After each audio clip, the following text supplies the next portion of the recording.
Click Stuff is brought to you by Lucky Dice Cafe out of Huntsville, Alabama. Check them out at luckydicecafe.com.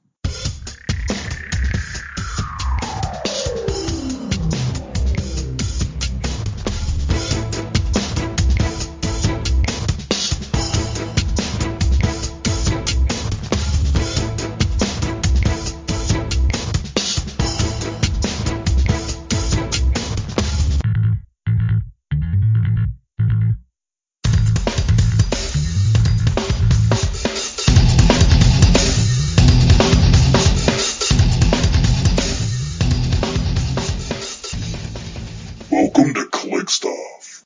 Hey everybody, welcome to Click Stuff today. This is your host Daniel Powell speaking, and we've got Jason Alvey on the line tonight. What's up?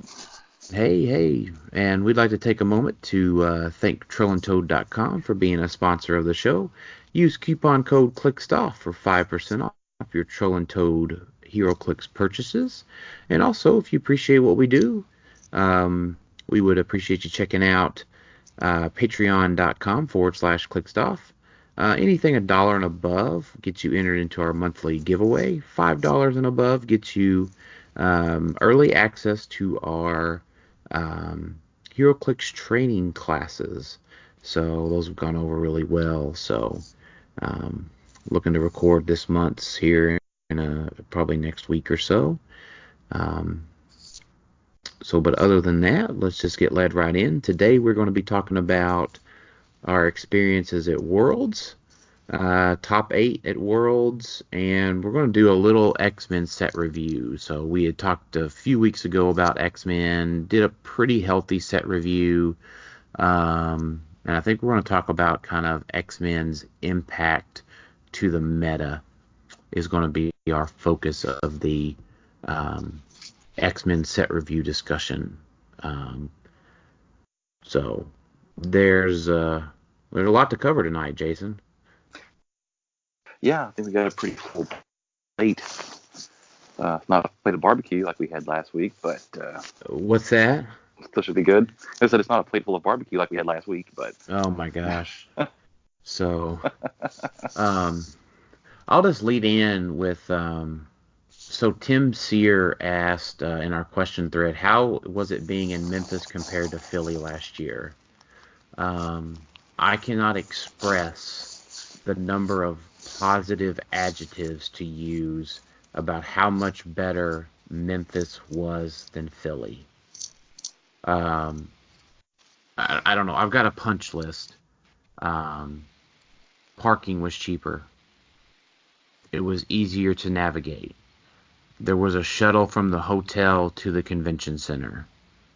Food, while still not cheap, was cheaper than Philly. You were able to get food at the convention center better than Philly. It was held in a reasonable month of the year that was not a East Coast town that was susceptible to fog or snow or whatever random weather condition could befall Philly at any point in time. So comparing Memphis to Philly directly, there was no comparison. Memphis at the convention center and the resort hotel was amazing. Jason, was that the nicest hotel you've ever stayed in? that was the nicest hotel I've ever stayed in, probably. Yeah, it was a pretty swanky little hotel. I liked it. I can't compare it to Philly because I didn't go to Philly, but man, Right. did I have a good time there. It was comfortable. The hotel staff was great. The convention center super nice. I really, really enjoyed being there. It was a good time. I definitely Right. recommend it goes back there next year. Mm-hmm. Yeah, 100%. I cannot thank WizKids enough um, for letting us enjoy Memphis. Um, so it's pretty awesome. Pretty awesome. Yeah, And for those, so what was it? The I'm looking it up here. It was the same guy. No, so Joel. So the part of NECA owns part of the convention center down there, the Elvis Presley Enterprises or whatever. Um, so I mean, it was great, right? I mean, they gave away a ton of stuff to us. Um, it was just they rolled out the red carpet for us. I cannot just be Yeah. more pleased with how we were treated down there. So, um, I don't know if I have any particular criticisms, Jason. Do you? No, I don't. I mean, I don't. I don't really have any criticisms that I can think of. I mean, it was nice having everybody kind of in the same hotel, so everybody could just kind of hang out. When games weren't going on, and I mean, the food was not exactly cheap to get. Uh, that was like the $28 breakfast buffet was a little much. Right. But yeah. Um, but other than that, I don't have any complaints. Everything was. I mean, it's like practically brand new. The Right. Yeah, it's hotel only was like like 3 years 3 years old. The convention old. center was like a year. Yeah. I mean, we pretty much had our run of the place. They have a bar in the convention center. Like, uh, they had exhibits in the convention center, which Whiz Kids gave us a free pass to go see those, the Harley and the Muhammad Ali exhibit in the convention center there if you wanted to.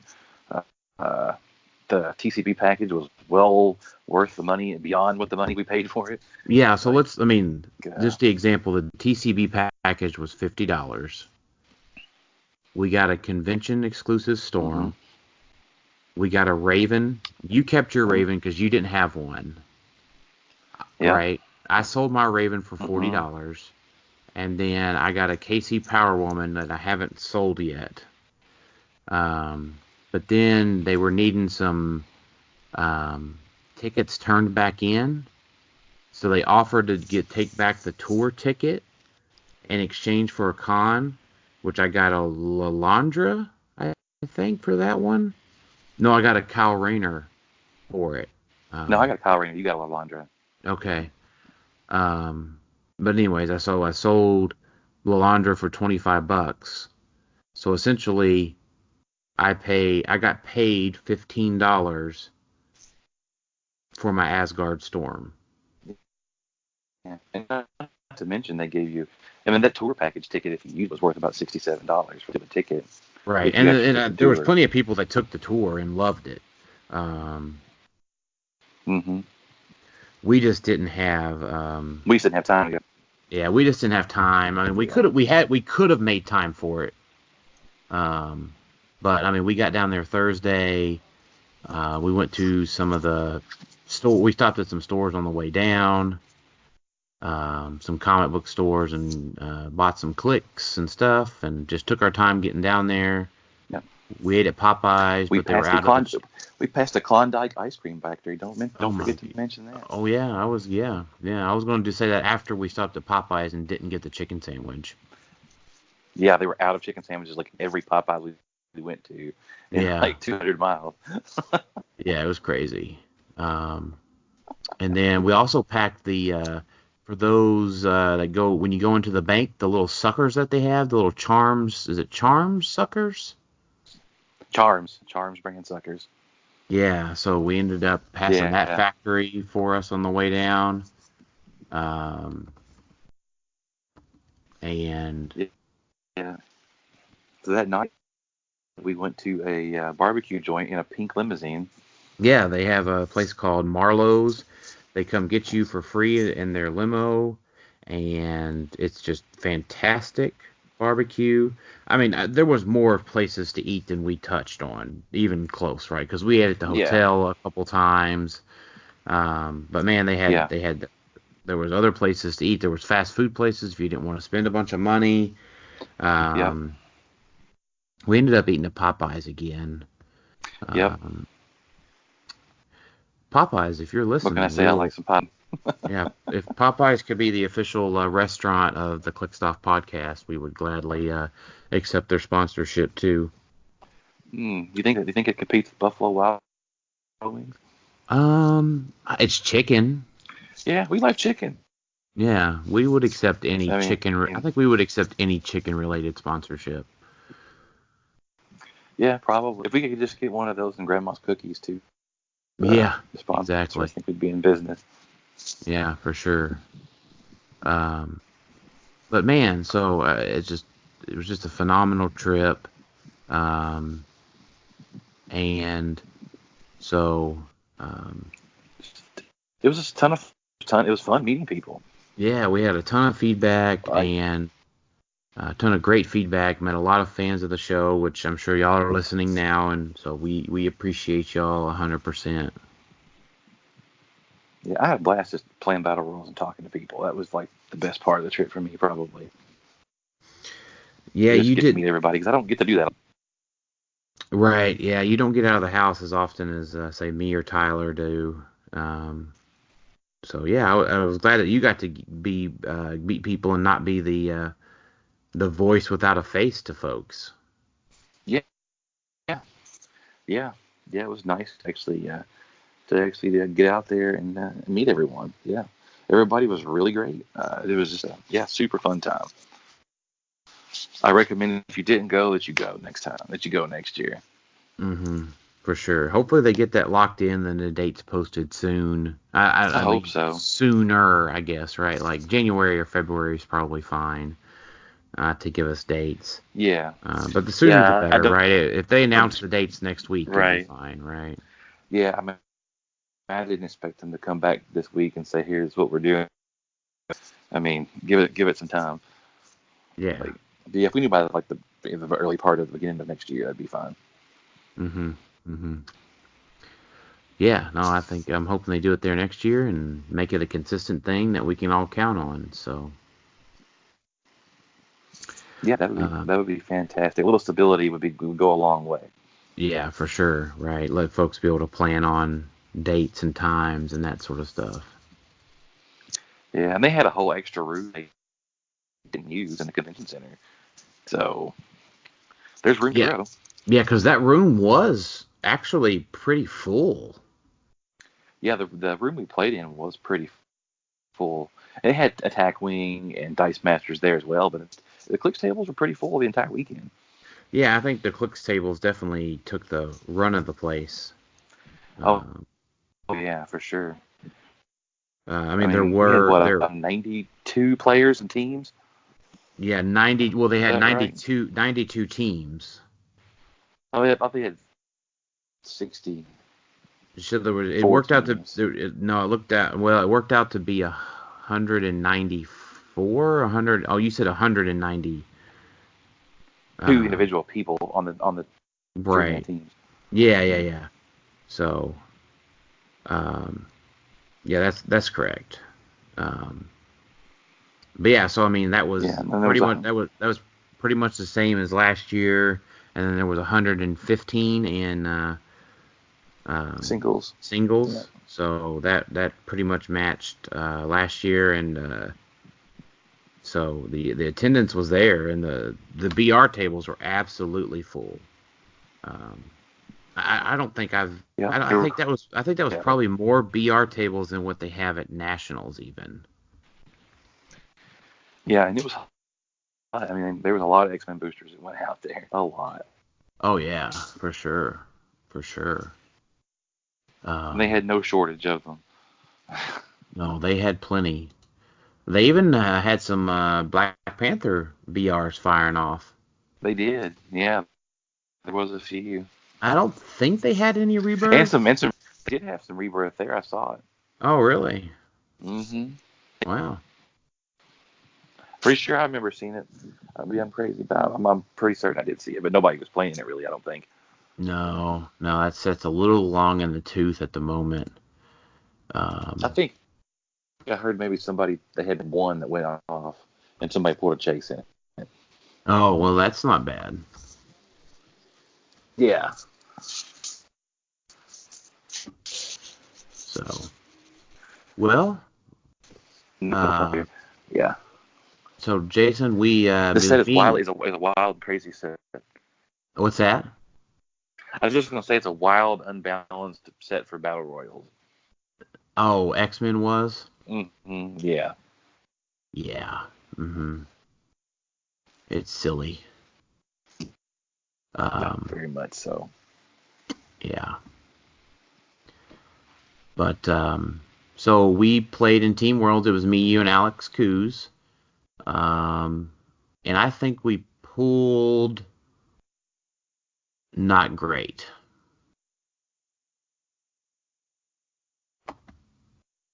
No, So I agree. I agree with that. It was mediocre. yeah, I think we could have maybe built a little bit better, but our teams ended up being a Sentinel theme team with Nimrod and Two Friends versus Humanity. Um, yours was the A full Dark Dark Phoenix at Phoenix. 300 points. And Alex had a mismatched team with Onslaught and Jean Grey and Cyclops and a Scanner. Yep. So I think we could have built a little bit better. Maybe I could have taken the Scanner. We could have just defaulted to an X-Men theme team. And Yeah. because I played Nimrod, and then given you probably the X-Men team. I don't know. We could have probably built a little bit better, but the set was new. Yeah. There's not an excuse, right? We just didn't have the practice with it. Um, you know, so I think Yeah, we made a poor decision probably on just going with two big figures on their own, probably.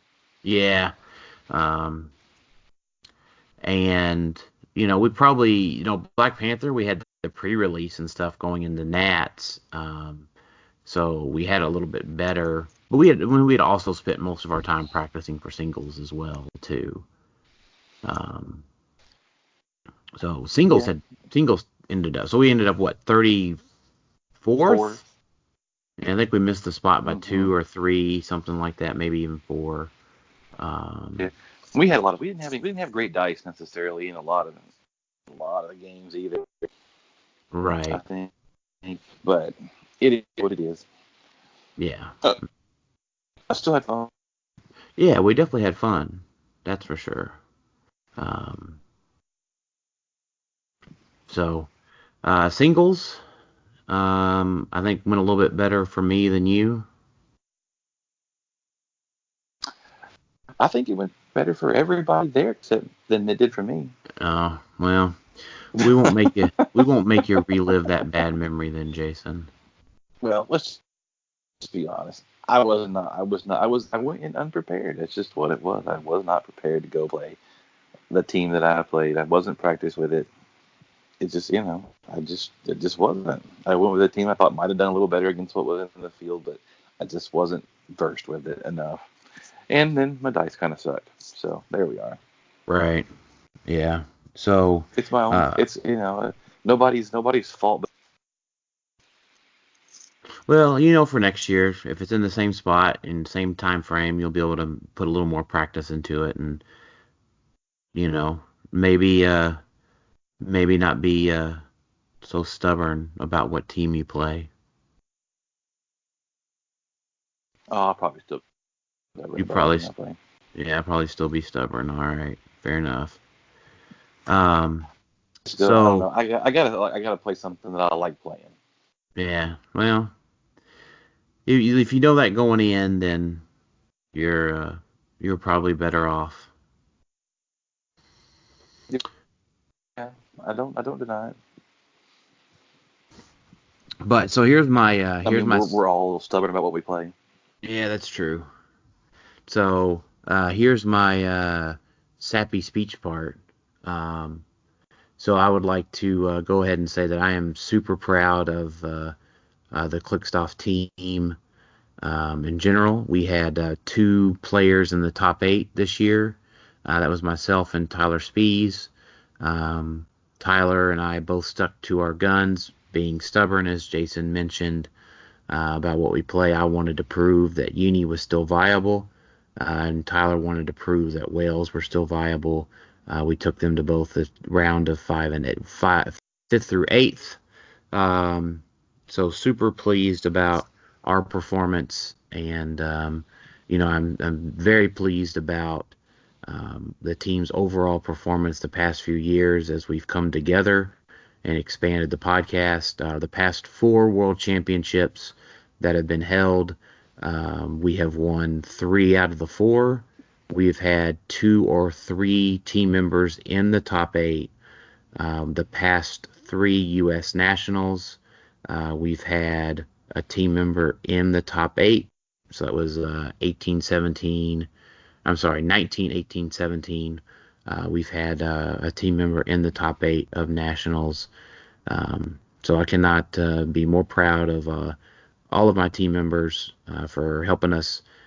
Iron sharpens iron.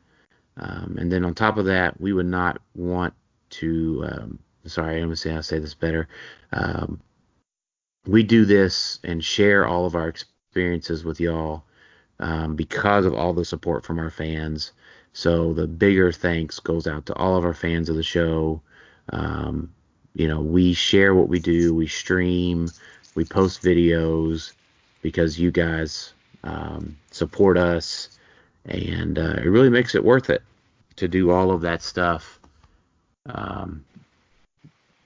So we love everybody, and I can't be more proud of our placements. And let's break down the top 8 a little bit. So, Jason, do you have the Majestics article pulled up? I don't. Okay. I don't. Where can I find it real quick? It's just on the Majestics website. It's their second article. Yeah. Top 8, placing top 8 is not as cool as winning. So big congratulations to Isaac Arnold Berkovitz for winning. This young man has won his second world championship, one of them being a Rock World Championship, and the other one being the WizKids World Championship. And he is also last year's U.S. Nationals winner. So I think the kids won more at 14 than most HeroClix players will be able to win their entire life. I would agree with that. It's insane. Kid's a machine. No promises, but I'm trying to get Isaac on the show soon. I'm talking to Ed. He's a busy young man, so he does have school. For those wondering, he does not just homeschool HeroClix all the time. So his team played Astronomer, Trader, Gardner, Traylane, Q Prime, and Groot, the boxing ring, and 5 student IDs. So this team had 3 printed probability controls. Printed by, I mean, can use, right? So right. Gardner, Traylane, and Astronomer all have probability control top dial. Q, Gardner, Astronomer. Trader comes in with the Space Gem to carry everybody. He was using the Astronomer for Reality Gem for Perplex. So this would to me, what was crazy about this team, it has no prep time. So there's nothing for the team to equip. He basically just moves everybody into the boxing ring and is ready to go and prob you out of hits. So the kid played the team. He beat me in Swiss. He was my only loss in Swiss. So he played it phenomenally well. His positioning is on point, and man, I won't call it being lucky right over good, because the kid's fantastic. So he played a good team that increased his luck substantially. 3 probs and 2 dice replacements, right? That's nuts. So I'm not sure if he had any game where he even missed a bunch. I don't know. We'd have to ask him that.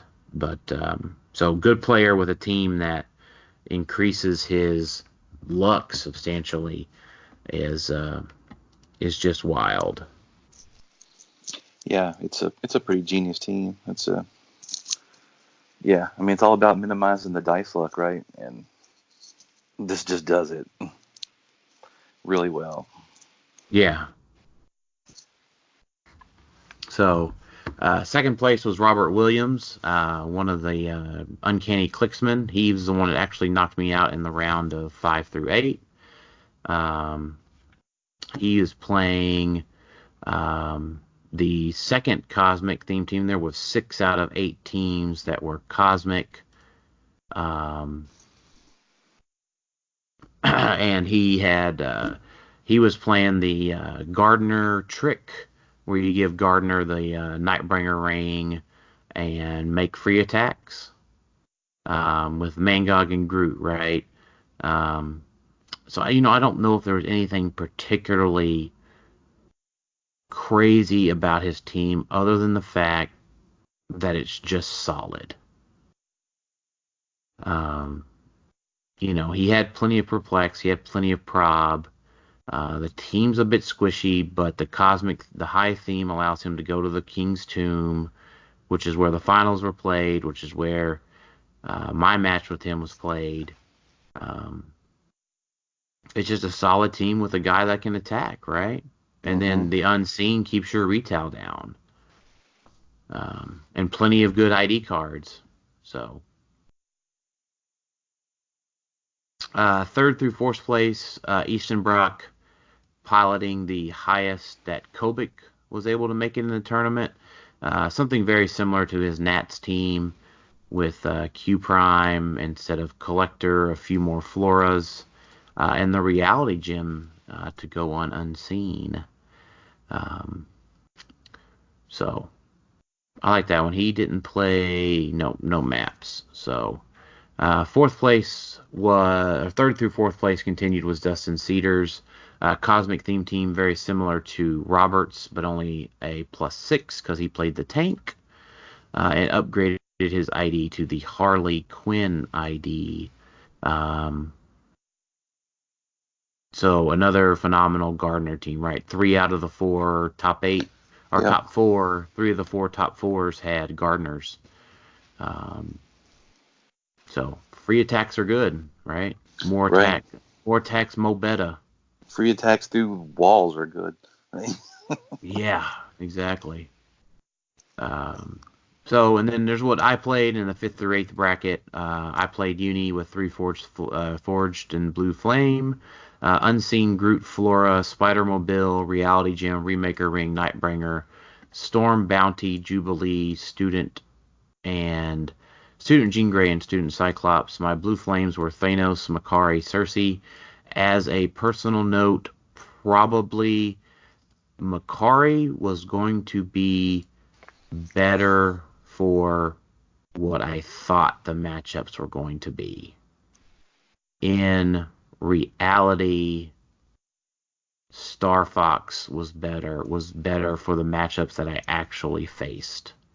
So, yeah, I wish I'd had Star Fox for the phasing, but I had planned on needing Hypersonic more often than phasing. So, Lucas Tom Van Holland in his, I think probably his first or second Worlds, second, I think, played a mystical theme +9, Sheriff Strange with, was that 6 Tri-Sentinels? 6 Tri-Sentinels. My goodness. I think. It was crazy to see him packing around all day. Yep. Alex Wilder, Billy Batson, and the Zero Ring, Hedge Maze, and Underground Caverns were his maps. So Shredder's 2.0 essentially on that one. And someone decides to join us a little bit later today, just in time to talk about his team, Mr. Tyler Spees. Better late than never, Tyler. Yep, my bad. Yeah, so you missed out on the happy speech where I said I was proud of everyone for making Worlds top 8 the past 4 Worlds. Mm-hmm. So, congrats on making top 8. Yeah, it was a good time. You want to tell us what your team was? Yeah, I'm pretty sure everybody knows at this point, but I'll go over it. It was same as my Worlds team last year, pretty much, except for one major difference, obviously. So 2 Whales, a Surtur, a Groot, 2 Carnages, and then the big change was I had to drop Mini Shredder, obviously. I put on Skeets at 115 because he has a monster keyword. And then I had 4 IDs because I had to cut down because Skeets is a little more expensive. And the map bonus for Seals because that's really good right now with all the objects. And yeah, I like it. So, do you want me to go over a little bit? No, so I mean, not so much, right? I mean, I think everybody kind of gets how the teams work to some extent, right? And if anybody, feel free to message us if we need to go over our teams in more depth, or maybe we can get on a video and do that. Tyler and I can play our teams. But Tyler, what I went over was hindsight being 2020. Is there anything that you would have changed on your team for actual matchups versus your expected matchups? Let me think. Like mine was, I wish I had played Star Fox over Macari, but I was pretty sure that I was going to need Hypersonic more than I was going to need phasing. Yeah. I would have changed out my last ID because I never ended up using Rusty once. I would have used, I don't even know, probably all new, which is what you told me to do. Just for the 1 extra perplex to help me break through like the Q primes or things like that. Right. What was interesting? Let's go and cover Patrick Frazier, the defending national champion. He played the Kobik Trader Sheriff Strange Mangog Bomb. So congrats to Pat for his placement. So we had a bunch of Gardner, Q Prime. I guess Q Prime is actually worth his points. Or worth his dollar figure, I guess. Yeah. Well, since he can't, since the die replacement comes last, it is. Right, since he made prop a useless power. When we made that statement to begin with, nobody knew that was the case. Yeah. Yeah, so they said it was the newly discovered rule, and I'm like, well, yeah, it was kind of newly discovered for folks. We retract our previous statements. Yeah. So I think an ID card that was not played. Now you had it with Rusty, but I would have liked to have seen more Chamber. And then so I was playing Unseen this time, which I will go ahead and just clarify again because I got asked about it more than once. Unseen was garbage until Mini Shredder and Samcap retired. Mini Shredder and Samcap retired, therefore Unseen is no longer garbage. Now Unseen did fail around 70% of his rollouts at Worlds, so that was cool. So much for 50-50. But I don't regret playing Unseen. He also, the reality gem made him a lot better as well. Yeah, giving him that perplex and TK. If I could have given the reality gem to Lockjaw, I would have gladly done that. But so what I was going to say was, I think Chamber was kind of criminally underplayed, and I think Chamber probably sees an uptick here soon. Maybe, I don't know. There's a lot of new call-ins coming out. He might be overshadowed. Well, I would say don't forget about your boy Chamber. I agree. Chamber's awesome. Did you guys know that Chamber has Force Blast? Yes. Yeah, it's pretty good. Yeah. Somebody did not know that. Yeah, somebody didn't. So, somebody got caught off guard, I guess. Huh? Yeah. It's actually super relevant. Yep. Because it combos with his range attacks and it combos with his Generation X attack. And in certain circumstances, he gets just like 2 free damage if you can call him in right. Yes. Maybe even 3 if he can knock him off an elevation. True. So, let's just go ahead and Tyler, what was your favorite thing about Memphis as opposed to Philly? In relation, okay. So, favorite thing. You only get one because you're running late. You ran late today. Fair. I mean, just there's a hotel right there. It was the room deal, right? That was the best thing. It was an amazing deal for the room, like just because the room was really nice and it wasn't super expensive. But then you also got all that free merchandise, which is basically worth more than the room itself. So you broke even, at least on the room, just because of the cons you got and the BR and stuff. Right. Yeah, exactly. So LTVH writes in, Cosmic Everywhere, top 8 had 6 cosmic themes, and top 4 had 4 of 4. Does X-Men dethrone Cosmic, or will it be more of the same until June? So I think specifically he's asking, does the X-Men set dethrone Cosmic? Not the X-Men keyword, because the X-Men keyword does not dethrone Cosmic. No. There will be X-Men keyword, but it's not that big. Right. So the next part of the show is, let's talk about how X-Men's going to impact the meta. So instead of our normal big set review, we're going to just talk about how X-Men impacts the meta. And some of our favorite pieces. We'll start with the small one. We can come back and do a whole set review later. We can do a set review later. Yeah. We can still do that. Yeah, it's just a lot to try to fit in on one episode. So, and some of these things we've talked about, right? But let's. Now we've had some time to have them in our hands. Yeah, that's true. So, let's talk about the set first and main force playability. Okay, and then we'll talk about ID cards. Yeah, that's fair. Okay. So those are different conversations. Yes, I agree. So, do you just want to get the big bad out of the way and what we expect to probably be errated?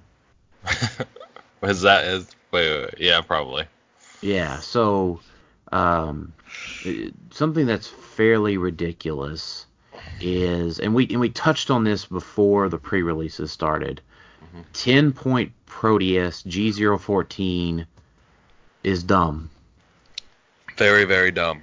So, and this is just from the fact that the Garden of Proteus's trait, whenever a character within range is given a costed action after resolutions, you may generate a blocking, hindering, obscuring, or water terrain within 3 squares of that character, but not in their square. At the beginning of your turn, remove all terrain markers generated by Proteus. So it seems to be the general consensus that whenever they're given the action, they can start within range. Right, so you're given a move action, you move outside of 5, it still counts as you being given the action within 5. Which means if you play 10 Proti for 100 points, that means a single move action can net you 10 squares of barrier. Yeah, for no actions or anything. Right, well, it's a costed action. Right, the move. Yeah, the move would be. But like the move. So Proteus has a keyword called ruler, and these little things called Starfights don't count towards your action total. And there's 3 of them. So you one power action, 3, and then 3 non towards your action total move actions get you 33 squares of barrier. Well, it'll be 40, right? If you have 10. Yes, because the first one. The Starro generating the Starfights gets you 10. Right. So you get, for one action, basically, you get 40 squares of barrier. Right. And you can do that every turn. Now, It is a may. So Sure. you can't violate the rules of occupancy, Mm-hmm. which means that if you can't generate them within 3, you don't get to generate more of them outside of 3 because it's an optional effect. I'm not sure if that falls under the rules of occupancy, but optional effects can't break the rules of their own effect because they're optional. But you may not be able to fit all 40 squares, but I imagine you can fit north of 25 squares. Mm-hmm. So you need to. That sounds so tiring. Yeah, you would have to win map, or else you could shoot over on outdoor. You could shoot the Proteuses over the blocking, but you can make a pretty large theme team with a 10-point piece. Right, or and they also have monster, right? Yeah, you can do it either way. So, and I'll just go ahead and I'm just in a sharing mood tonight. So in your continued quest to make Zombie Abe Lincoln good, Zombie Abraham Lincoln says, at the beginning of your turn, for all characters with this trait, choose one, move or close. Actions of the chosen type made by friendly characters with the zombie horde keyword don't count towards your action total. Seems okay. You can play 40-point Abraham Lincoln with the monster keyword, and then the 001 zombie for 15 points. And you know what? They have that trait, so you don't have to play Zombie Abe. Right, yeah. Oh my god, this is even worse than I imagined. Yeah, all zombies have that. The zombie shambler is 25 points and can call out IDs and has it. I'm even more sad than I was before. Like I thought I had reached the limit of the ridiculousness. No, it's very wrong. not good. So I think a lot of people are hoping this gets errated.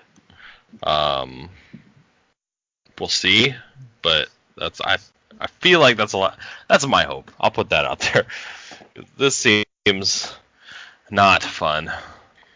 Right. So you can ascend. That's crazy. Mm-hmm.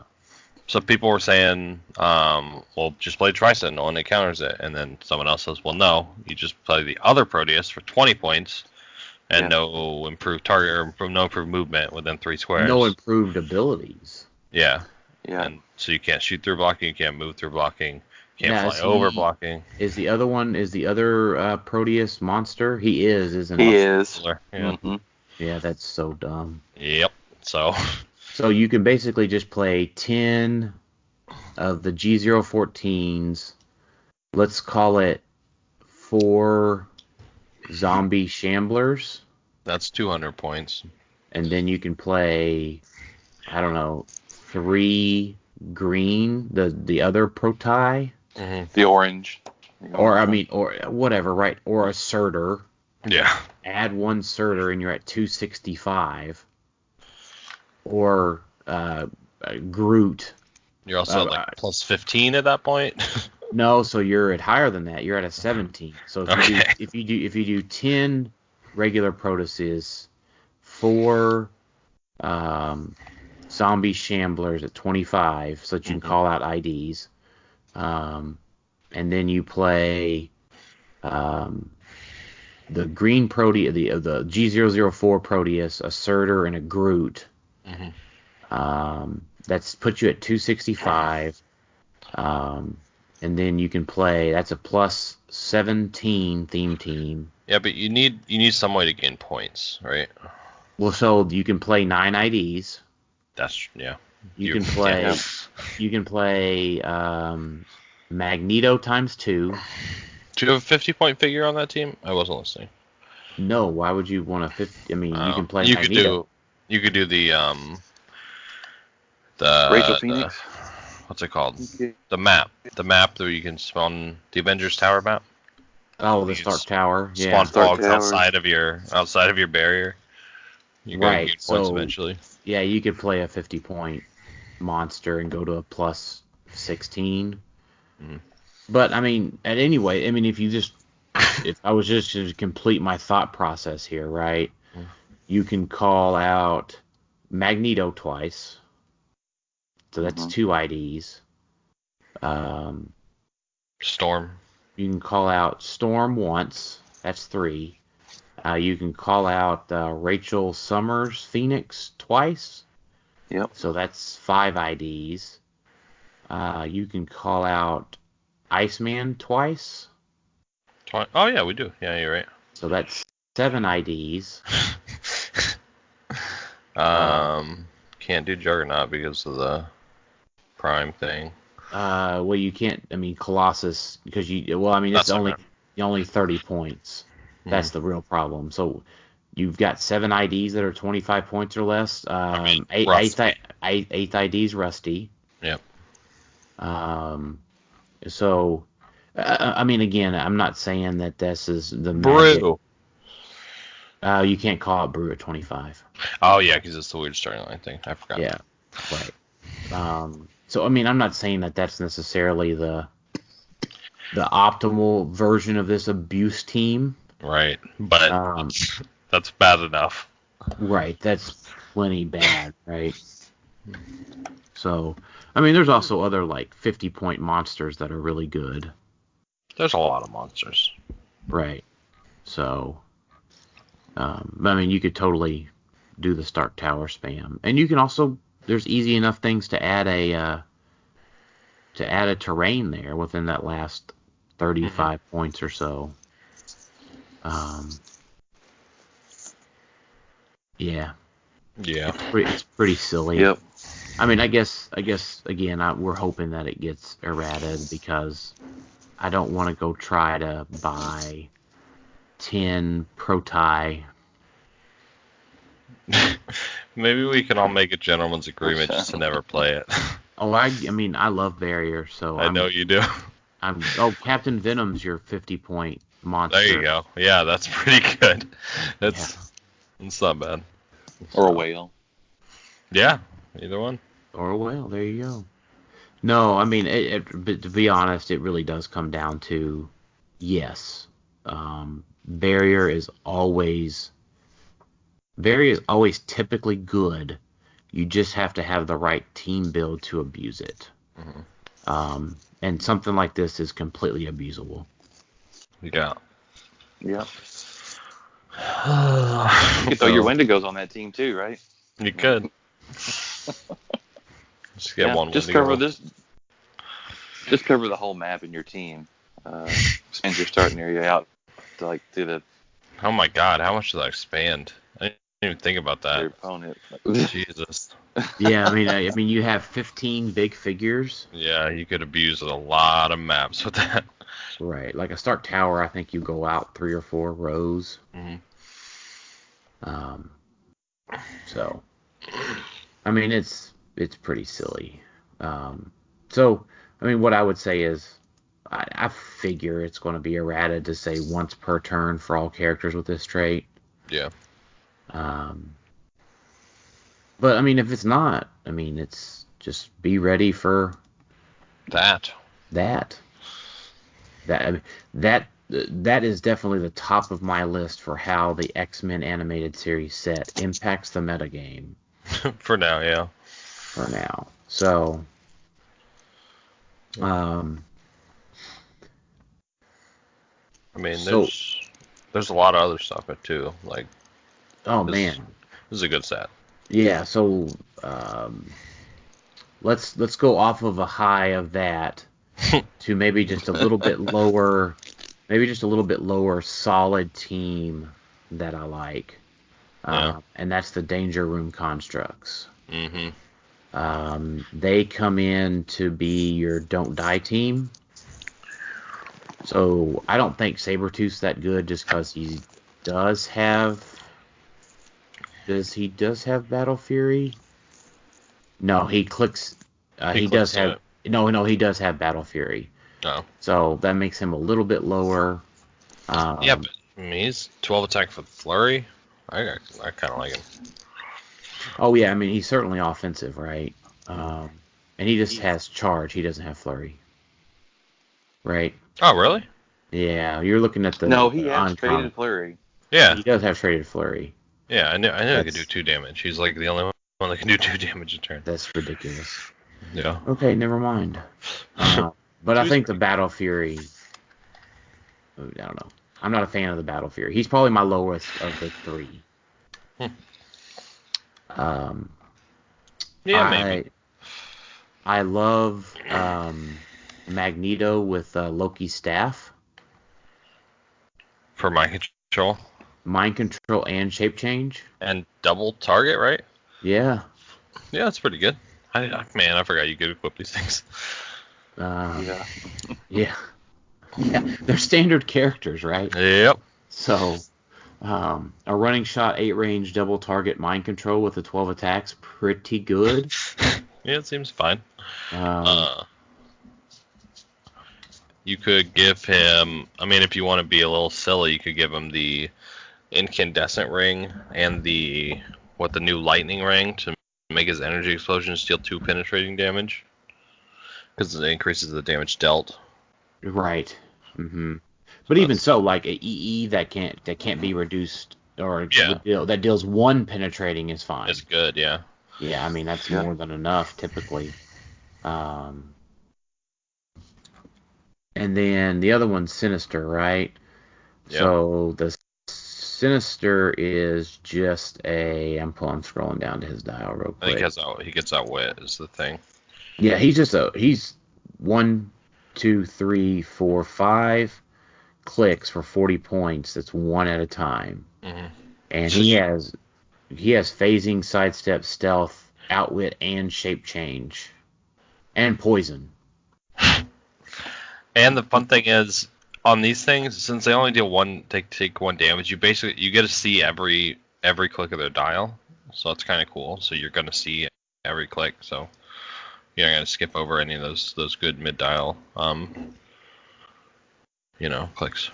Sure. No, absolutely. So, like, I was thinking, like, oh man, what was I going to give Sinister? Because I was just talking about like Remaker Ring, and I just totally overlooked the fact that he has outwit and shape change and energy shield deflection. Yep. So, are you going to go after the thing with a 20 defense that has shape change that only takes 1 damage at a time? Probably not. And then he clicks into an invincible, so you have to deal him 3 damage to take the 1. Right. 3 I clicks, played that 3 guy. clicks straight of it. Like. I played that guy in Sealed. He's annoying. And the other thing, obviously, with these guys is mainly Magneto is you can stick him in a vehicle, and he is the best pilot in the world. Right. Yeah. And we just got a vehicle with the robot keyword. Yep. Sentinel Squad 1. Mm-hmm. You know who else has robot? Is Skeets. Yeah. That'd be like a 13 for 5. Not bad. Well, that would do 1 damage at a time. No. Like, if you put him in the vehicle. If you put him in the vehicle, yeah, I'm with you. So, I mean, that's cool. I don't even think it has to be robot. At least where my point was going is robot's cool. Mm-hmm.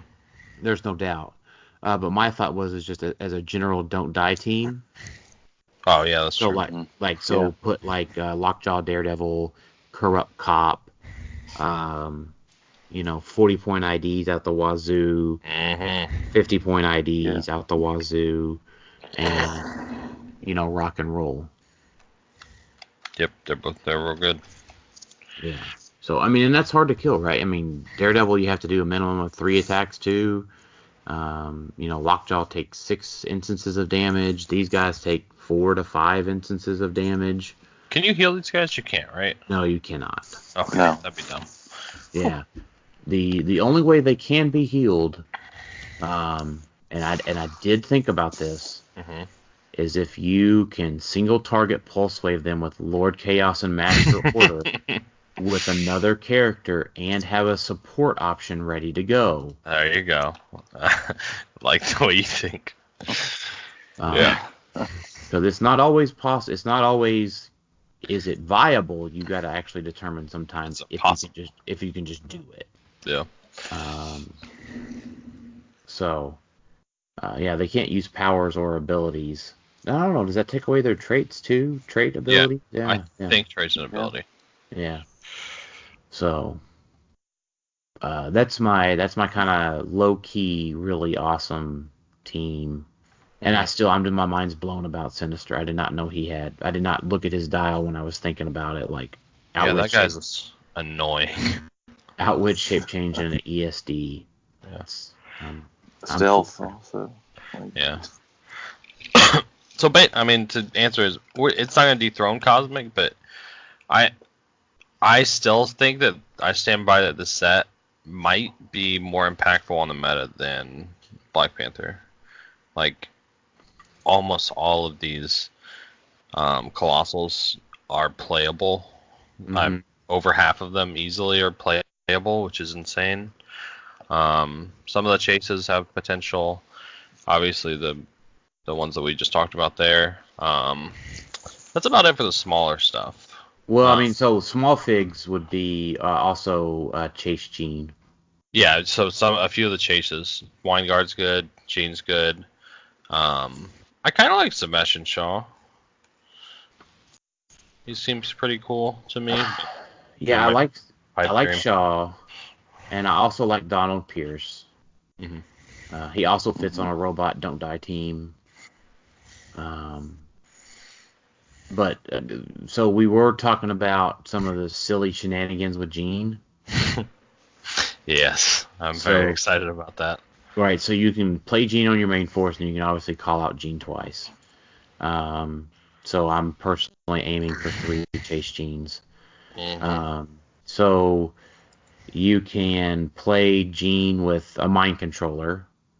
All the mind controllers are staring at her, like, "Hey, what's going on, Mrs. Gene?" Mm-hmm. You can use her to start the Jason Weingard train.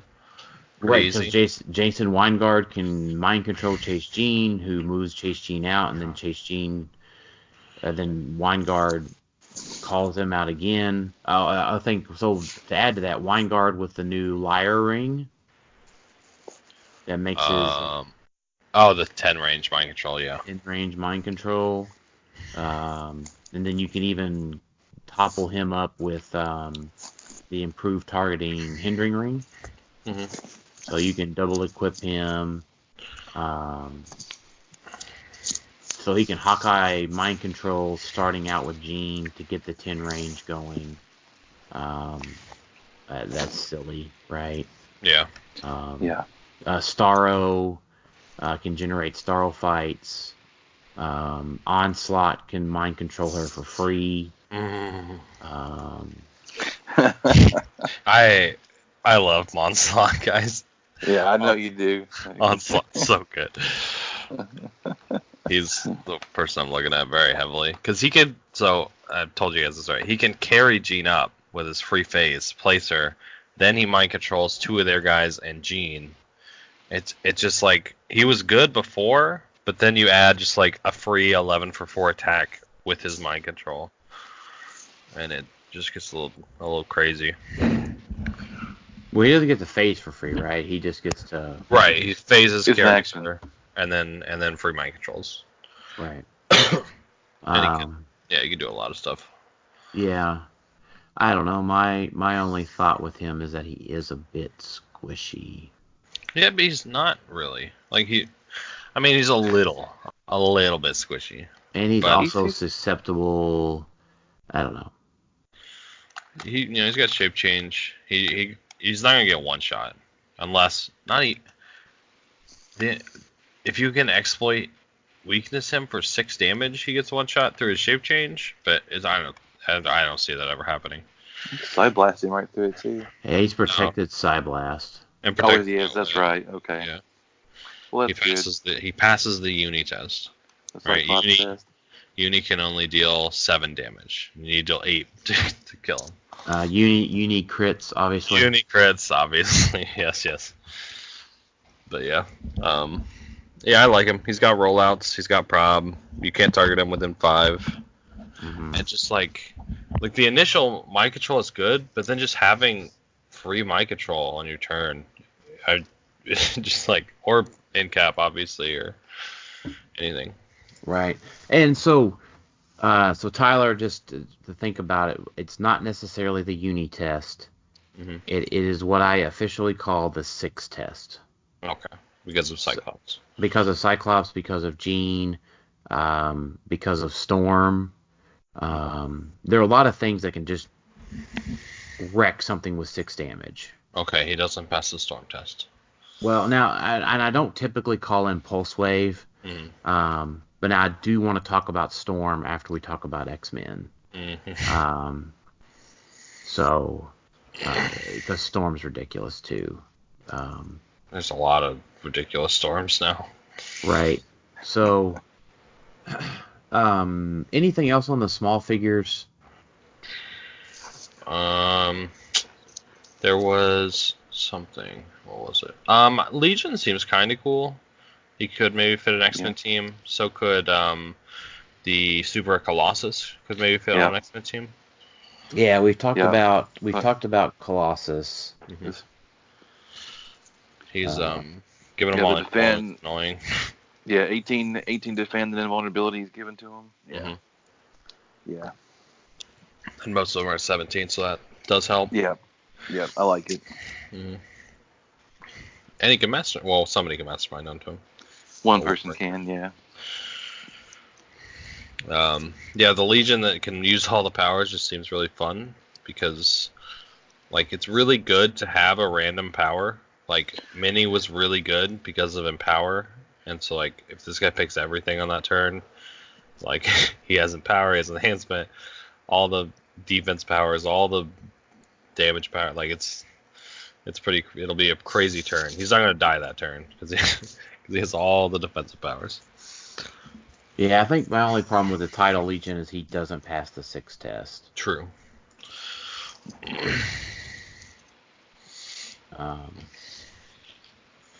What happens if you kill him? You get to use powers.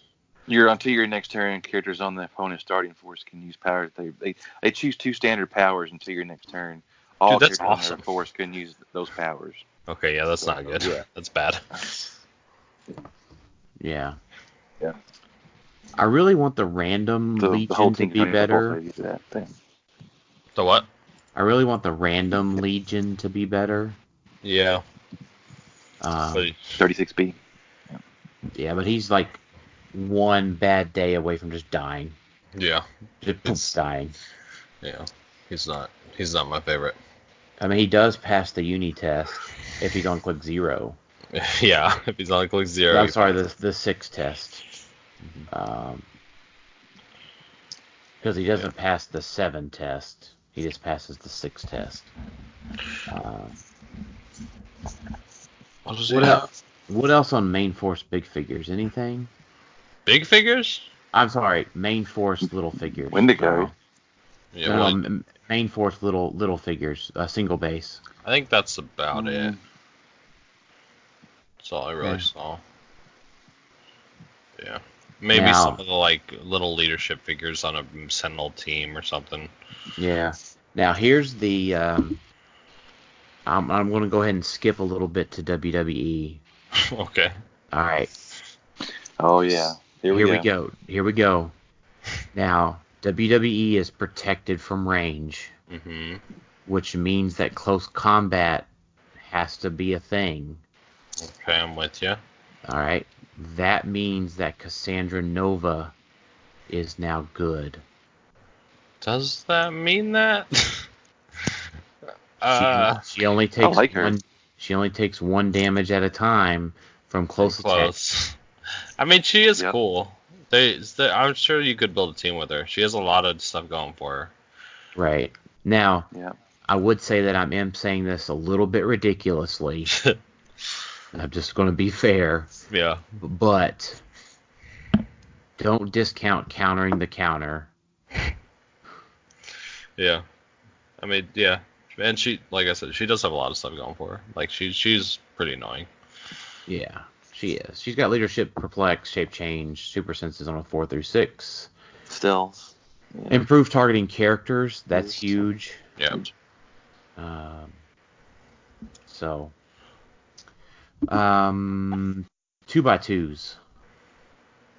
Yeah. It'll be easier to count the ones that aren't going to be played. So let's talk about the ones that aren't going to be played. Prime Stealth Sentinel. I think that can be played. You do? Yeah. At 20, yeah, 200. There's so many good 200-point figures. But there's a big dude at 200 points that can just be shot and outwitted. Well, you'd have to ignore stealth.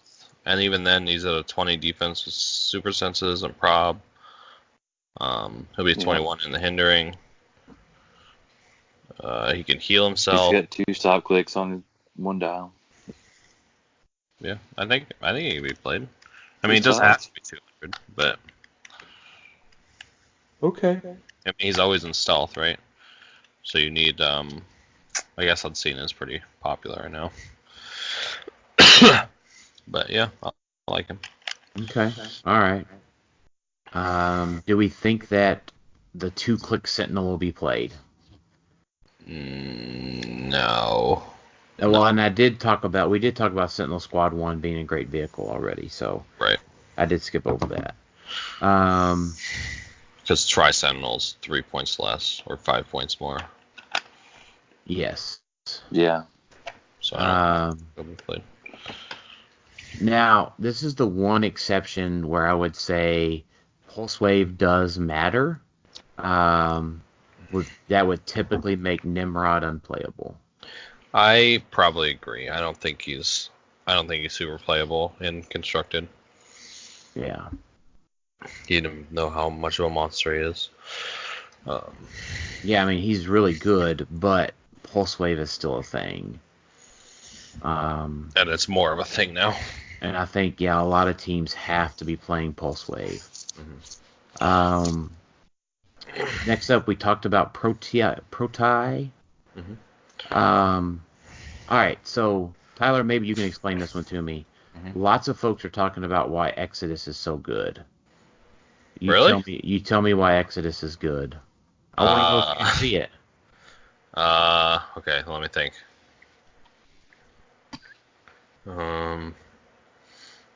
I mean, it's got to be his trait, right? Yeah, the Genosian force field. Yeah. I don't think it's that good. I mean, so you can go ahead and call 8 squares away, Right. and then when a character more than X squares away would move within X squares and wasn't given a move action, the character stops moving. So you can just call 8, play him at 75, have a running shot, leadership, energy Pulse explosion, wave. and telekinesis, precision strike with more than one target, blah, blah, blah, blah, blah. A really solid piece. But what I would say is my counter to that is like Gardner gets moved, actioned in. You can TK somebody into range. Anybody with mass destruction, whales, Juggernaut get around it. Yeah, Onslaught can get around it. right.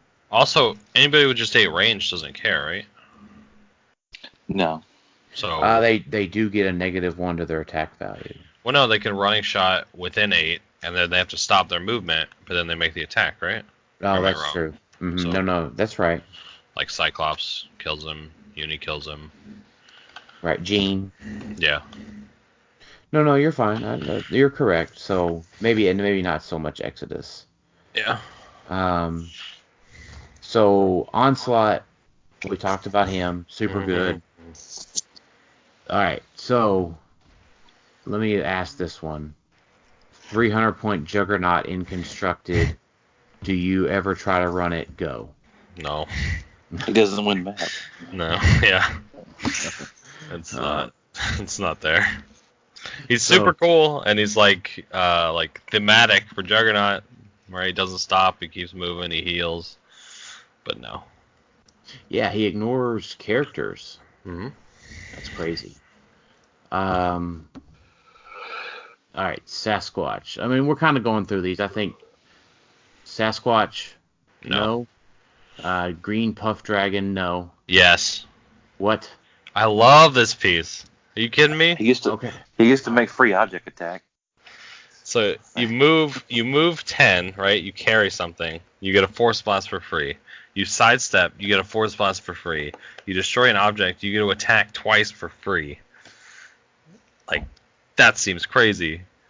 He's got All right. monster, 6 So- clicks. So, all right. So when Green Puff Dragon moves one or more times during an action, she can use Force Blast at no cost. Mm-hmm. Okay. That's good. Sidestep, free destroy an adjacent piece, and if you do generate, then make a ranged. May activate this twice a turn with a 10 attack. Yeah, but it's free damage, right? That's cool. I like her. Okay. Then you just deal her 3 damage penetrating to make her useless. Yes. Okay. I mean, she can still force blast, but then she's tiny, so it's not as good. It's basically useless. You could kill the skeets. Oh, you mean you could turn Skeets colossal and then it doesn't matter anymore? That is true as well. You're not doing a good job of convincing me. I'm just going to be honest, Tyler. It seems so good. You get 2 free force blasts and 2 free attacks after you move 10 squares and carry something. That seems good, right? Like, Yeah. there's a lot of not like no reducers right now. It's got a monster keyword, so Tyler just automatically thinks it's good. True, that's fair. Yeah. I could be biased. All right, so Tyler's biased for monster keyword. Oh, I'll agree to that. No, I'm with you. G010 Phoenix. We've talked about the 2 different ways you can call her out. She's 25 point TK for Cosmic. That's good enough right there. And she's a retail for X-Men. That's good enough. And she's also got. What did you say? Or were you just sneezing? I coughed, but she has Oh. Cosmic Entity, which is a big deal. Right, which I didn't even notice until you said something about Yeah. it. Yeah. And then in my example team build a little bit later, I want to talk about how good she is and for some other reasons. The fact that she heals with poison is actually really good. Could she heal past her starting line? Yeah, with poison. Yes. Oh, I didn't know that. Yep. Yeah. She can also heal adjacent friendly figures instead if she wants to do that. Yeah, that's pretty cool. Mm-hmm. Yeah. Let's go into rares. Cerebra. Probably not, just because Lila's a thing. Maybe if she wasn't, but she is. Yeah. Cyclops Sentinel. I like this guy at 50 on X-Men teams. I do. He does his attack power is really good. Because you don't have to hit for the you don't hit the side characters, so you can just free action tokens or something like that. Right.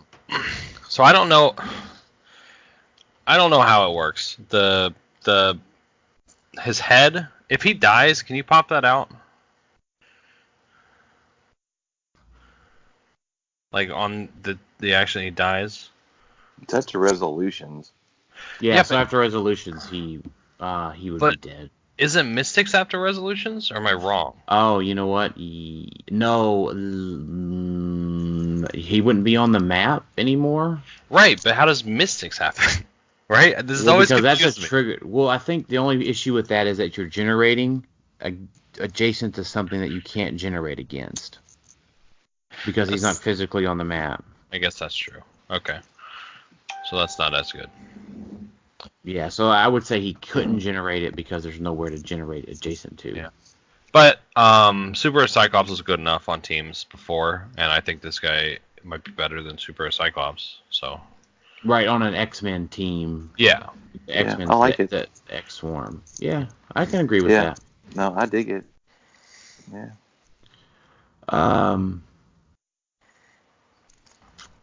Bastion.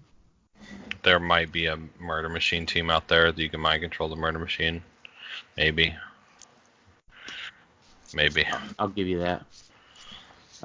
Proteus, we talked about him. Magneto, we've talked about the 2 different ways you can call him in. And he can make 3 attacks. If you can call him in at 200 points, he's insane. Yeah, he's or 200 ridiculous. points, Yeah, he's ridiculous. Or 100 points, he's got the same thing. No, he doesn't have retail at 100. No, but he's still good as a call-in at 100. Yeah, absolutely. Running shot, pulse wave that destroys blocking, blah, blah, And blah. then free attack. That is a great way to get off a single target pulse wave, too. Because you destroy it after? Because you can only destroy 1. You can only target through 1. I think his is different, though, isn't it? No, because this is after resolutions. It destroys all of the blocking. Oh, okay. So, yeah, that would be pretty cool. Well, yeah, a single target pulse wave with improved targeting and blocking, you can only draw through 1 square. So you choose the square, deal a single target, then break everything. Right. Well, with him, you break everything. The other way, like a normal character would only destroy the 1. Right.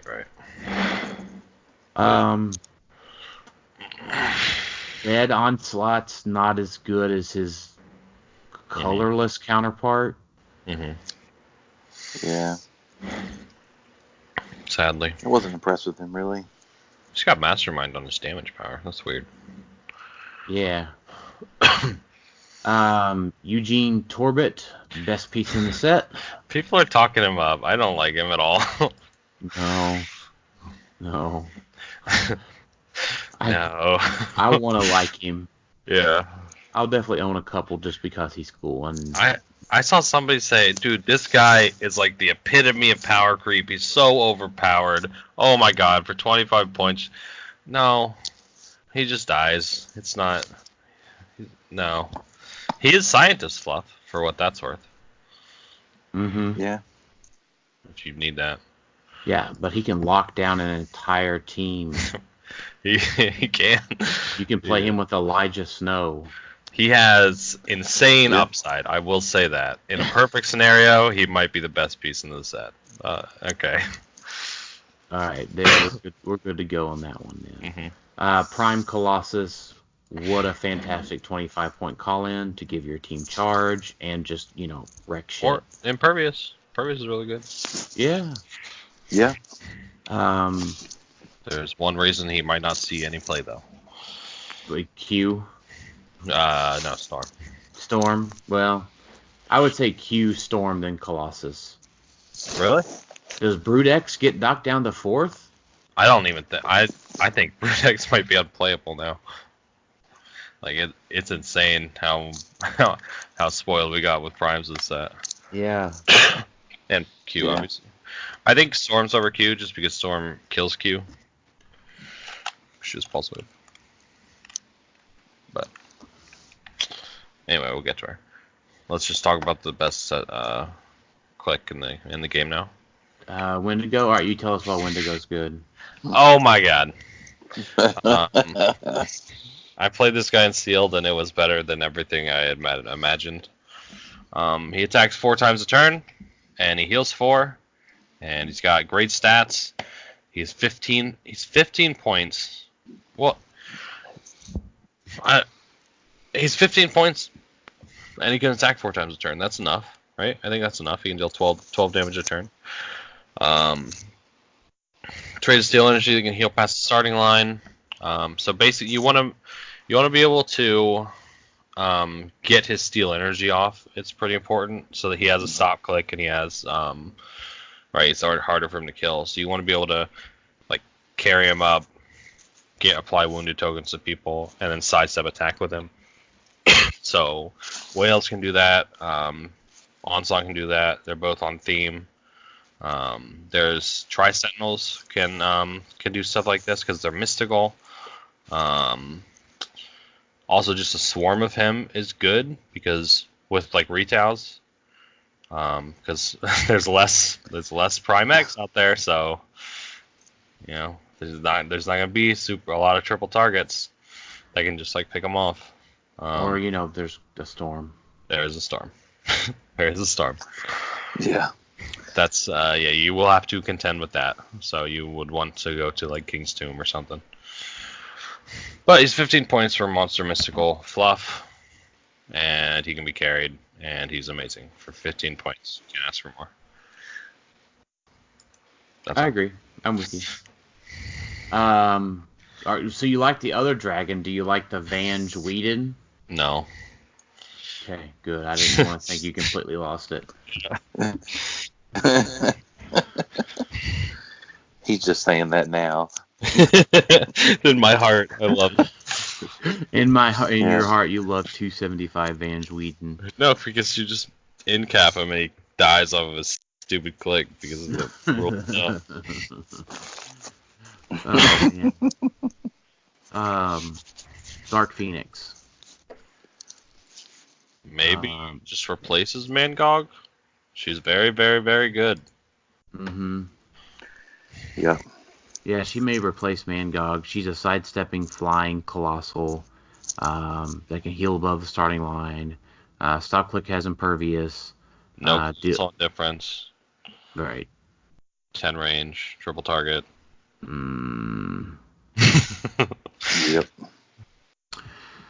Then that cool cosmic keyword and X-Men and Hellfire Club, like all very relevant. Yeah, I don't know how much more ridiculous Dark Phoenix can be at 30 points. Mm-hmm. Other than the fact that Storm exists. Mm-hmm. Super Rare Colossals. Kuroka. People kept telling me to look at this guy. I do not get it. He's not good.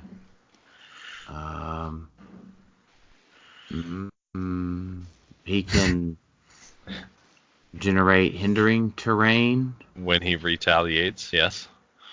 And then you can punch through that. Yeah, but you retail into the hindering terrain. It's not like you put it under somebody. I don't like him at all. I don't get why people kept telling me to look at this guy. I'm not sure either.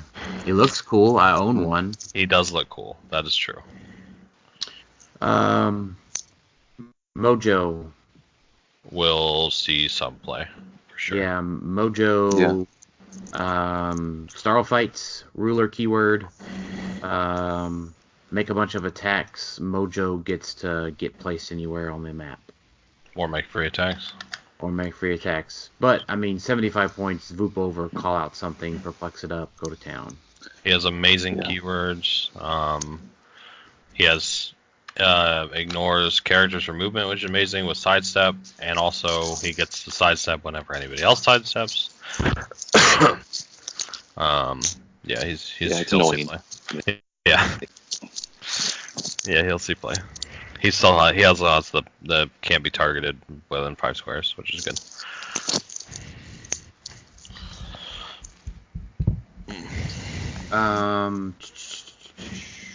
Shadow King. The onslaught is a thing, so he's just better in almost every way, I think. Yeah. Mm-hmm. He's 25 less points. And he has improved target characters. He has free mind control. This guy kind of has free mind control. He can phase and then triple mind control, so it's sort of the same thing, but not really, because on off turns, onslaught can mind control. He can call in then mind control, and ignoring characters is huge. So right, the other one's just better. Yeah, I'm with you. Yeah. Prime Storm. I want to be clear, Prime Storm is absolutely, completely garbage as a main force figure. Do you think so? I pulled her to BR and she just got absolutely destroyed. Okay. She's got 20 defensive range. It's only a 19 because you can only play her at 150 in a BR. Okay, in a BR. Okay. I'm not talking about that. So you're actually going to... Prime Storm does have the monster keyword. Yeah. Tyler is going to play her at 225. Got it. Correct. She only has toughness at 225. Why? Why does she go from toughness to invincible? And she has no indomitable. Why is she just worse at 225 than at 150? That doesn't make sense. I have no idea. Anyway, when I played her, she literally got poisoned to death. She got mind controlled by a Proteus to move adjacent to a poisoner who poisoned her to death. Oh, that makes me laugh. Yeah, I mean, he just hit the. I mean, they just every time somebody went to attack her, they hit her, and I'm like, oh my gosh, this girl is dying quick. She has all 4 of her keywords are relevant. That's pretty cool. Right. And her 2 ID cards, one or the other is cool too. So, to people don't know, like, she's really, really, really good. If you can call her a 150, like if you have a uni or something, she is like god tier, like amazing. Running shot, pulse wave, outwit, free mind control after the retail. She's traded retail, no colossal indifference. She's standard character, so she can be carried. I don't even know. Free knockback also after that, or no? Is it just not after? It's not after that, right? It's just free. Yeah, it's just another free. Yeah. Just free triple knockback, 3 different characters. Yeah. Like you call her in and she like does the work of a whole team basically in one action. I don't know if she'll be main force or not. I don't know if there's a reason to main force her ever, because you have a call in. Right. Retails are only generally used once. But I mean, she's ridiculous. You might count it as main force if you play him on Blackbird, because she just comes in turn 1 and it's just there. But, well, I think Iceman just comes in for 10 points less as main force. That's true. Either one. Yeah, Madrox, does he have a less than 100 dial? No. No. He's 4 clicks for 100. He's cool. I like the idea of like having a, and look at those keywords.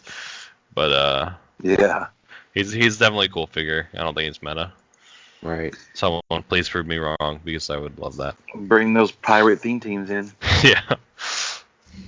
Iceman. He's a good retail. He's a great, fantastic retail. I do not like him. It's Colossal Vulture. Yeah. Well, so he's also Colossal Vulture, and at 100 points, he is fantastic for Kobik to call out. Because he can be called out. If you lose your suited henchman, you then have an X-Men keyword in which to swap with, so that you can use the outwit, and then you're charged 12 for 3. With blades, if you want to outwit. Yeah, or you can pick up a light, and then you can just start swinging at other colossals if you start KOing them. It's pretty cool. Yeah, he's good. Definitely should play. And you can play 2 of them. Yep.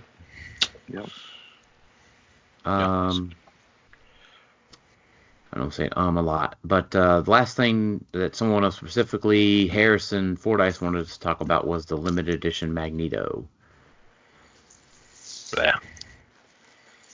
Is 3 turns enough on him to make a difference? I don't think so. 3 turns is set up. Unless you have, if you're playing like a super Alpha Strike team, and there's a piece that you just hate to see across from you, I don't even know what that would be. But you have to have a 250 point team. Yeah, 235 point. Yeah, well, because you gotta have ID cards and stuff. So you gotta have a 235 point super Alpha Strike team. Well, no, he's 65 points. Oh, never mind. So that's even worse. Yeah. You can steal a 75 point character, which is like, I don't even know. I don't care about this piece. I don't see it at all. What even piece would you steal? Like, you take a Lockjaw? You could maybe like. You could take Lockjaw out. You could take Unseen out. You could take Gardner out. Trader. You could definitely disrupt their setup turns if they were like relying on a piece to TK or something like that. But he just doesn't seem worth it for then you have to play this Magneto piece. Right, and he doesn't have perplex. He just has outwit. So maybe like on the classic like X-Men Swarm, you play him and then you just carry up like 3 Wolverines, like, and then just sit there. Turn 1, turn 2, you go, and they're down points. It might be annoying, but you're not going to kill him, and it'll come back. No, I don't see it. Yeah. Yeah, I'm not seeing it either. So when we went through the Colossals, we did talk about all the ones that can be can be brought in on IDs. Mm-hmm. So, little guy IDs. Gene. Chase Gene. Common Wolverine. Wolverine. Beast. Fast Forces Wolverine. Yep, Beast. Fast Forces Wolverine. I love Fast Forces Wolverine. I know, definitely. Yeah. I love having Charge Flurry. So like for me personally, like I'll just say like, so XXS Chase Gene can kill a whale. True. Charge Flurry Wolverine can kill a whale. Well, no, you need outwit from another source. Well, yeah, I have Plain Unseen. Yeah, but and then the whale, your whale team gives me a little pog with outwit usually. That's true. Yeah. I don't like that. So, I know that sounds like I'm hating on Tyler, but it's like, important. It's like you only lost to Easton, right? Yeah, and it's only because he's the only person that kills a whale with Gene. So yeah, it's right. So you guys should do that if you guys play me. Right. So the point being is that you did exceptionally well at Worlds. Mm-hmm. Your only 2 losses were to the same person. And he did the same thing both times. Right. So yeah, just having a double tap on an ID is very important right now. Right. Yeah. Mo attacks, Mo beta. So that's where Fast Forces Wolverine comes into me. Just most teams will play the super rare, but if you're playing a passive team, you want this one for the guaranteed double tap. Yep, I agree. I don't know if there's. Would you ever call in the 75-point Colossus? I would call in. So I would say I would call in Rogue. I mean, she's 11 for 4 for 60 points. Yeah, that's right. With charge and flight, there's nothing wrong with a solid beater that flies like that. Mm-hmm. So 75-point Colossus was what I needed last year. Right. Yeah. People were begging for that Colossus last year. Right. Yeah. So you can give Star Fox Charge Flurry, a Mjolnir wielder Charge Flurry, right? Yeah. So Danger in Magneto. Yeah. Mm-hmm. Yeah. You could see some play. I like him. I think the Cyclops is probably way down the list. There's so many good Cyclopses. Yeah. Right. I don't think. Yeah. And then the Common Gene is way down the list. Yeah. And is that it in the little figures? Maybe I think not. so. I just went through. Storm. Storm. The uncommon, the rare Storm's way outclassed. Mm-hmm. Jubilee. Fast Forces Jubilee. Yes, that is worth talking about.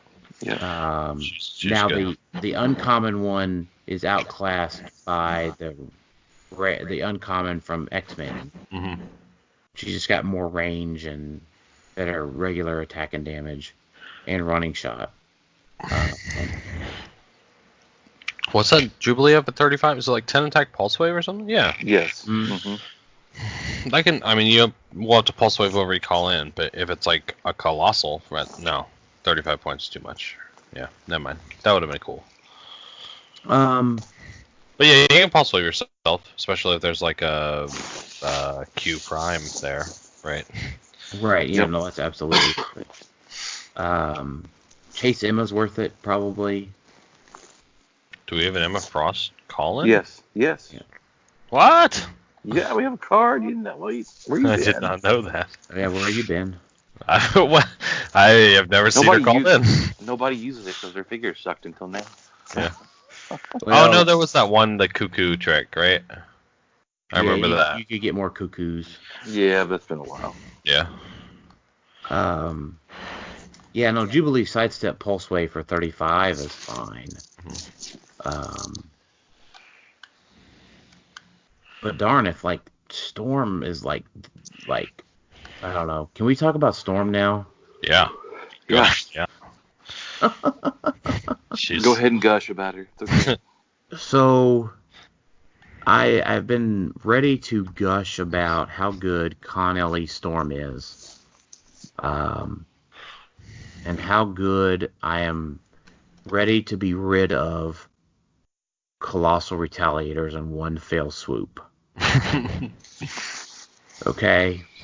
Now, my whole kind of argument here is that at 85 points, she potentially changes the ID card battery perspective. Now, it doesn't particularly change it for Kobik and Uni. Mm-hmm. It kind of does change it for, some of the other Elders teams because they just don't have an 85 point option. Right.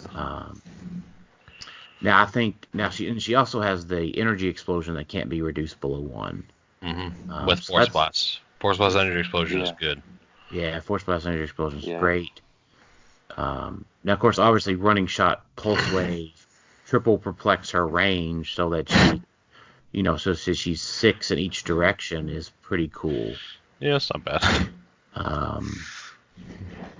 And so I think my trick here with her, in general, is don't be afraid to pulse wave yourself if you're going to take out 100 points of Colossal Retaliators. Yep. Mm-hmm. So if you're taking out a Surtur, a Mangog, a Groot, Giant Girls, the stop-click Wendigos with invulnerability, the Jean Grey with Impervious, the Dark Phoenix gal, Mangog. Yeah. Dude, I just can't say enough about how great she's going to be off the ID card, and how for most teams she should change how Colossal Retaliators will play. Yeah. And I would say, again, this is all assuming that Proteus is errated. Right. The whole discussion today the whole podcast today is assuming that Proteus is errated at some point. Yep. God, they have to do that soon. Yes. Yeah. When I see Jean Grey or Storm, I'm just like, man, I can apply a lot of wounded tokens with this pulse wave.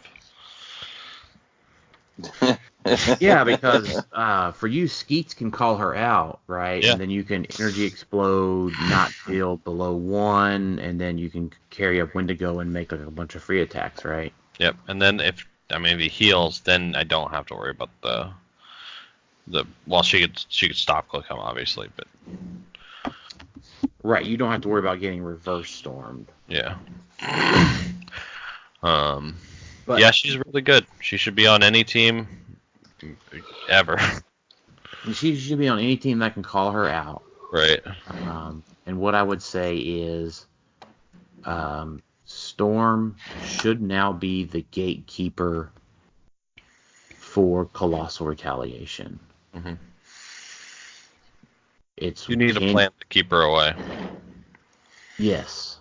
So maybe that's Barrier. Maybe that's another theme team. I don't know. I don't have a great answer. Mm-hmm. I'm sure folks will figure out how to keep her away, but I don't know. I think maybe my next team that I play doesn't have retail on it. Yeah. Well, I mean, you can call it in now, right? You don't. Yeah. Yeah, so I mean, I can. Course. Yeah, right. Because you can call in Magneto, Iceman, Storm, the other super rare Prime Storm, right? Yeah, I mean, you can call it in like 6 or 7 Phoenix. colossals. Yeah. Mm-hmm. So now I am not excited about retail off of the ID, right? Adam was always real powerful off of his ID card, right? He wasn't even like that super good I, compared to what we have now. he was fine, okay? He He was fantastic, okay? he was He was for the great. time. For the time, he was fine. Okay. Okay, he had sidestep and willpower, okay? And empower. I feel like I'm Don't- seeing a little bit of power creep here. Don't badmouth the Atom. Yeah, don't badmouth the Atom, okay? He did have Yeah. empower. I do like random empower. That is true. Yeah. He was pivotal, okay, in carrying Uni on top of the symbiote. There you go. So now, like, you just take your Wales team, right? Mhm. Typically, your turn 2 after you cross the map is to go Quake and kill all the retaliators.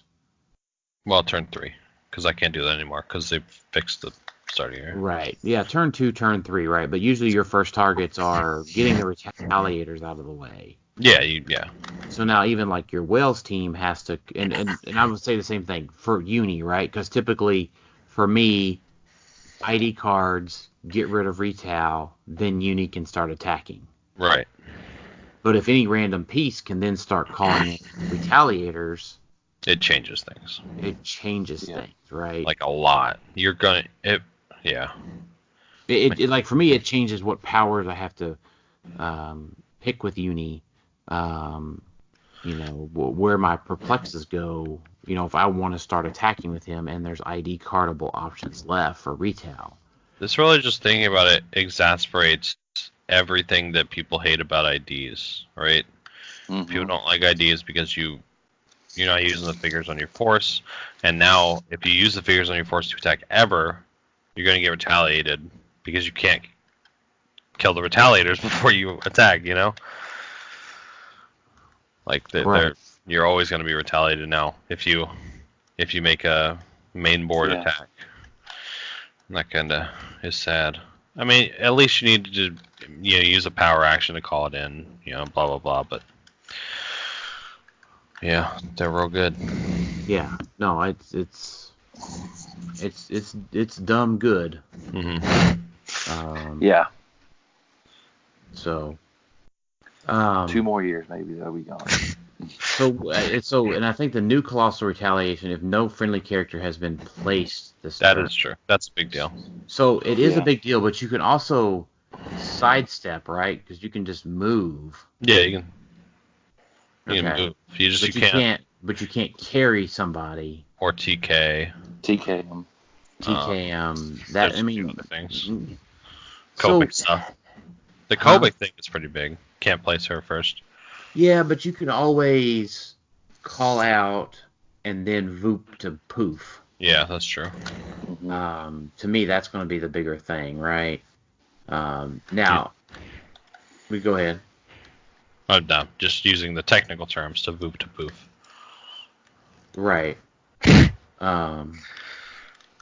But I mean, ID cards or Blackbird strategies might come back because you can just power action, call in your retail, real boy your retail, and then perplex it all the way up, and then retaliate. Yes. That seems pretty good. Yeah. That was really good when the Quinjet could call in the Atom for free, real boy the Atom. Yeah, that wasn't bad. Yeah, definitely. That's why I think it definitely has a chance to affect the metagame more than AVPP. Mm-hmm. Yeah, I don't disagree with that. It's a good set. There's a lot of fun stuff in it. Yeah. I'm a little sad that it's little sad that it got delayed. Yeah. Um, yeah, they I will say that I enjoy the set more. I wasn't a big fan of Black Panther. I don't really like. I don't know. It just seems boring to me. This set seems a lot more fun. It's completely biased and personal and subjective, but that's how I feel. You like 2x2 figures. I do like 2x2 figures. That's why it And then appeals to you more. ABPI did not have enough monster keyword. Also true. Yeah. This is more a Tyler set. Yeah. It is. A lot of monsters, a lot of 2x2s. I I'm pulled with you. my next team I'm going to play in Sealed again. Yeah, I'm with you. Well, we could make a montage every time you went, every we talked about a figure of the night. It's just Onslaught Wendigo, man. I'm excited. No. And you know what the sad part is? I can't make my episode title. Well, sure you can. Anyway. I'll come up with something related to that. All right, let's hop into our listener questions for tonight. Giordano, we answered LTVH. Giordano hopped in, and what are your hot picks from X-Men for the new Highlander Pauper format? Onslaught. Onslaught's really good. Yeah, Onslaught. Proteus is pretty good. WWE Mixed Max Challenge starter. Yes. No, did you see that Finn Balor piece? Yeah. Well, Melee. Green Arrow? Melee Green Arrow? yeah, my goodness. So we're gonna have to cover WWE at some point. Yeah. We might touch on it a little bit. I do have the thread pulled up. Yeah, keep an eye out for that. Yeah, for sure. And the ring. Oh my God. The WWE ring is straight busted. I can have prop, guys. What a time to be alive. Yeah, Wales can have a prob. Yeah. Basically, I would say any of the Colossal Uncommons are playable. Outside of Sasquatch, yes.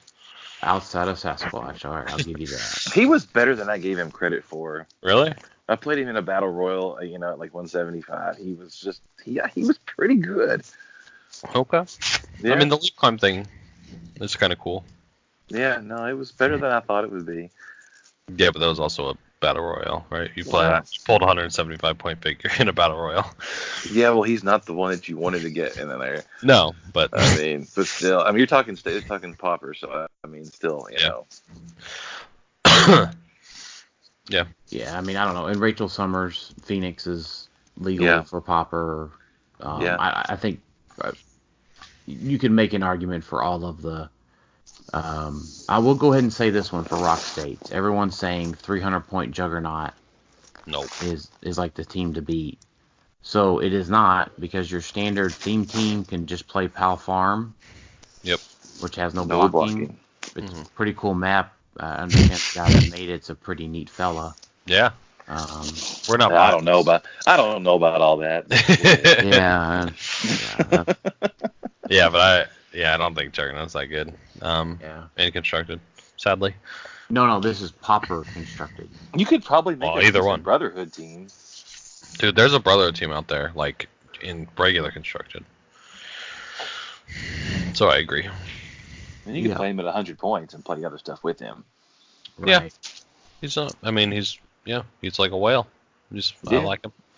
He just says F you to Onslaught because he just doesn't get mind controlled or any Onslaught. I played one with my Onslaught team in Sealed. I almost beat him, but it was not because of Onslaught. It was because of Wendigo. Wendigo almost just took him down by himself. But you know what? Wendigo is not legal for Rock States. I know. I am very sad about that. Well, I would say, as a note on this set, the generic Colossals being rares and then the non-generics being uncommons seems weird. Yeah. Yeah. I also like this set. Just a tangent here, because I like big guys fighting big guys, right? I like to put a 300 guy against a 300 guy. It's awesome to see. I want to see someone play full Juggernaut versus full Wendigo. Just have them go at it. Like, that's just super cool. That's why this game's awesome. I like it. I dig it. Let's do I want to it. see that. Yeah, that's super cool.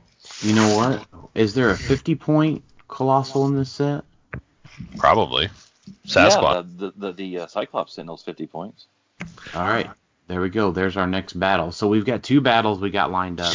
I did get enough dupes so that we can do 6 Wolverines versus 5 dupes.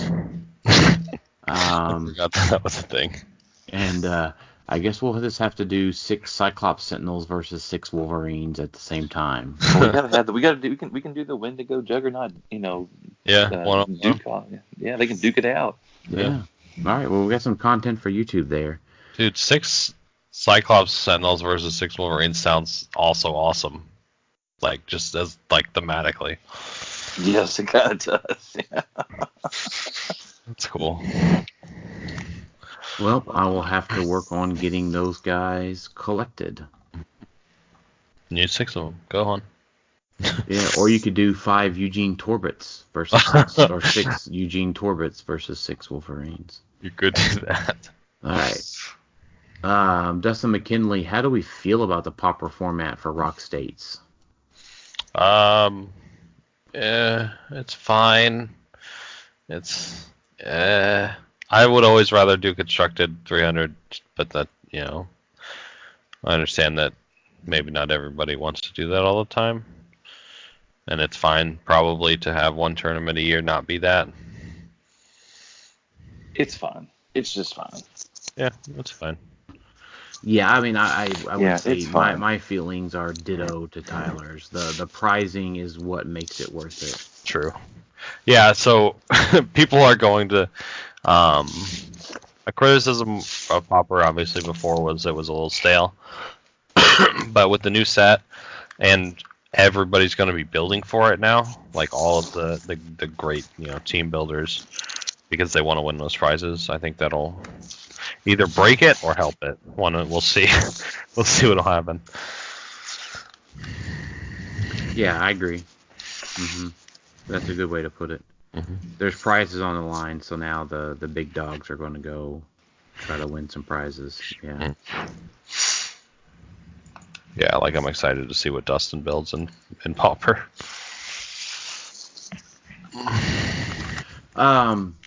So I'm a little upset here at Joe Pangrazio. He asked how sexy was I in person, to which I answer, I met you at Origins first. I met him at Worlds last year. Right, I didn't meet him personally. I didn't meet him at all. So, Mr. Pangazio, I already knew how sexy you were in person. Thank you. And then Antonio Clark, shout out to everyone I met and gave me kind words when they found out I was the one drawing on the tables. The X-Men set is pretty great. All the evil is right up my alley. To be honest, the X-Men are some of the worst pieces in the set, and I'm okay with that. Onslaught is almost an auto win. Yes, I like this guy. Yeah, that art was amazing. He was a cool dude. He was. We got to talk to him. He gave me an inspirational speech. Yeah, he gave us an inspirational speech too. It really helped our day. Yeah, he's just a really positive dude. He apparently is like a professional artist. He works with like Weight Watchers and stuff to like boost people's self-esteem. He's like a really, really cool dude. Yeah. And he's done the art for several years now. Yeah, I've always seen it. I just never met the guy until now. Yeah, it was fun. I enjoyed it a lot. Apparently, WizKids asked him what color he wanted the tablecloth to be. Nice. So that he could draw and stuff. Yeah, he's cool.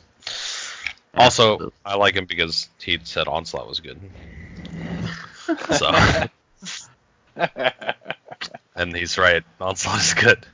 If you don't play Onslaught like in a tournament soon, I'm going to be disappointed. You will not be disappointed, sir. All right.